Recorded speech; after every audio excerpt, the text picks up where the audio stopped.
అంటారేమో. ఇందులో ఒక పెద్ద చమత్కారం ఒకటి ఉంది. కూర్మము అంటే తాబేలు నిజానికి ప్రతి ఇంటిలో ఉండాలి.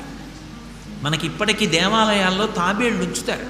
ప్రతి దేవాలయంలో తాబేలు ఉంటుంది. పూర్వం ప్రతి నూతిలో ఒక తాబేలు నుంచేవారు. ఎందుకు తాబేటి ఉంచుతారో తెలుసా? తాబేటి యొక్క దర్శనము మంగళ దర్శనం. తాబేటి వంక చూస్తే మంగళం. అందుకే ఇంట్లో కనీసం తాబేలు బొమ్మ అట్టి ఉంచుకుంటారు. ఉంచుకుని ఒకసారి ప్రయత్నపూర్వకంగా దాని వంక చూస్తారు. ఎందుకు తాబేలు ఇంట్లో ఉంచుకోవాలి అంటే దాంట్లో ఒక రహస్యం ఉంది. దీక్ష అని ఒక మాట. దీక్ష అన్న మాట దేనికి అన్వయం అవుతుంది అంటే యజ్ఞానికి అన్వయం అవుతుంది. యజ్ఞం చేసేటటువంటి వాడు దీక్ష స్వీకరిస్తాడు. దీక్షా స్వీకారం చేశాడు అంటే ఇంటి లోపలికి మళ్ళీ వెళ్ళరు. ఇక పూర్తయిన తర్వాతే ఇంట్లోకి వెడతారు. ఇల్లు విడిచిపెట్టి బయటికి వచ్చేసి దీక్షావస్త్రాలు కట్టుకుని మేళతాళాల